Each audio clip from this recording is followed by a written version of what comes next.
শপথ করে বলতেছি কোন 2 নম্বরই হারাম আমি খাবো না এবং কাউকে খাইতে দিব না।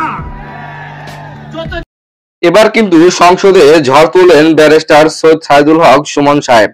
তিনি বললেন যে আমাকে যদি কয়েকদিন সময় দেওয়া হয় তাহলে কিন্তু আমি পুরো গোটা বাংলাদেশকে পরিবর্তন করে দেব, সকল দুর্নীতির বিরুদ্ধে পরিবর্তন করে দেব, সকল দুর্নীতি বন্ধ করে দেব।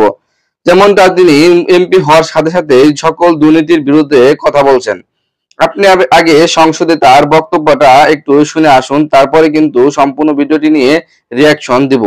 আমি কথা দিছি জননেত্রী শেখ হাসিনার কাছে 2-3 বছরের মধ্যে জননেত্রী শেখ হাসিনার কাছে আমি বঙ্গবন্ধুর সোনার বাংলার একটা কনসেপ্ট, একটা ধারণা আমি উনারে উপহার দিতে চাই।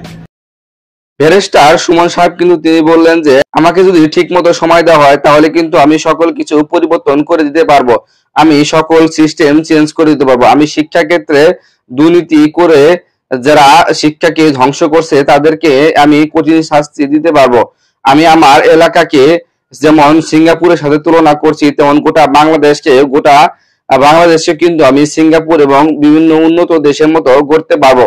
তিনি কিন্তু সবসময় একটা কথা বলে যাচ্ছেন যে আমাদের যে এমপি মন্ত্রীরা রয়েছেন তারা কিন্তু অনেকটা দুর্নীতিগ্রস্তর মধ্যে পড়ে গেছে, যার কারণে কিন্তু আমাদের এলাকার এবং দেশের কোনো উন্নয়ন হচ্ছে না।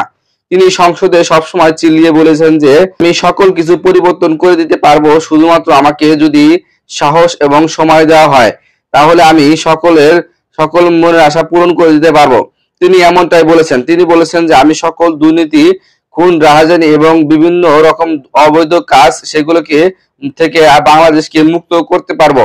আমি চাইলে সকল কিছু সমাধান করে দিতে পারবো যদি সরকার আমাকে সেই সিস্টেমটা দেয়, আমাকে সময় দেয়।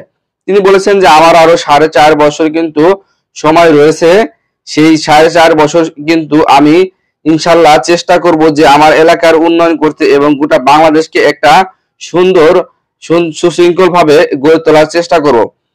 তো আমি ব্যারিস্টার সুমন সাহেবের সাথে একমত। অবশ্যই তিনি যে বর্তমানে কাজগুলো করছেন তার এলাকার চুনারুঘাট, মাধবপুর, সেখানে কিন্তু অনেকটা সুন্দর সুন্দর রাস্তাঘাট করে যাচ্ছে এবং বিভিন্ন পর্যটন কেন্দ্রগুলো কিন্তু সুসজ্জিত করছেন এবং চা বাগানের যে শ্রমিকগুলো রয়েছে তাদেরকে কিন্তু প্রচুর পরিমাণ সহায়তা করে যাচ্ছেন। পাশাপাশি তিনি যে তাদেরকে ব্রিজ উপহার দিচ্ছে, তাদের কথা শুনছেন, বিভিন্ন স্কুল কলেজ মাদ্রাসায় গিয়ে সেগুলোর তথ্য জানছেন, সেগুলোর কিন্তু তথ্য জেনে সেগুলোর জন্য অর্থ বরাদ্দ দিচ্ছেন। এগুলো আসলে এখন পর্যন্ত কোনো এমপি মন্ত্রী মনে হয় এমন তৃণমূল পর্যায়ে গিয়ে সাহায্য করে আসেনি। কারণ হচ্ছে দেখেন গত কয়েক বছর যাবত কিন্তু বিভিন্ন সরকার এসেছে গেছে, কোনো এমপি মন্ত্রীকে দেখিনি যে তারা এইভাবে তৃণমূল পর্যায়ে গিয়ে তৃণমূলের যে মানুষজন আছে তাদেরকে খোঁজ খবর নিয়ে তাদের আশা ভরসার কথা, তাদের দুঃখ দুর্দশার কথা কিন্তু জানতে কেউ চায়নি। তারা সবসময় কিন্তু সংসদে গলা ফাটিয়ে গেছেন। কিন্তু ব্যারিস্টার সুমন তাদের সাথে ব্যতিক্রম। তিনি কিন্তু সংসদে যেমন চিল্লাচ্ছেন যে দুর্নীতি করছে আমাদের এমপি মন্ত্রীরা, তেমনি ভাবে তিনি কিন্তু জনগণের দোরগোড়ায় যাচ্ছে, গিয়ে তাদেরকে যে সমস্যাগুলো সেগুলো শুনছে এবং সেগুলো কিন্তু সমাধান করার সর্বোচ্চ চেষ্টা করছে।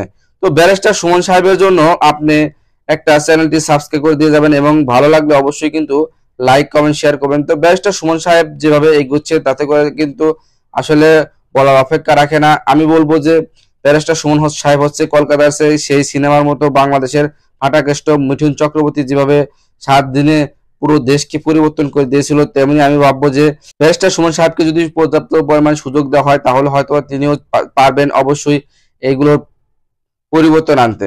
তো দেখা যাক যে কতটুকু সমাধান করতে পারে ব্যারিস্টার সুমন সাহেব এবং আমাদের মাননীয় প্রধানমন্ত্রী শেখ হাসিনা কতটুকু তাকে সাহায্য সহযোগিতা করে এবং তাকে কতটুকু সাপোর্ট করে। ধন্যবাদ সবাইকে সম্পূর্ণ ভিডিওটি দেখার জন্য। এই চ্যানেল নতুন হলে কিন্তু অবশ্যই চ্যানেলটি সাবস্ক্রাইব করবেন। ধন্যবাদ।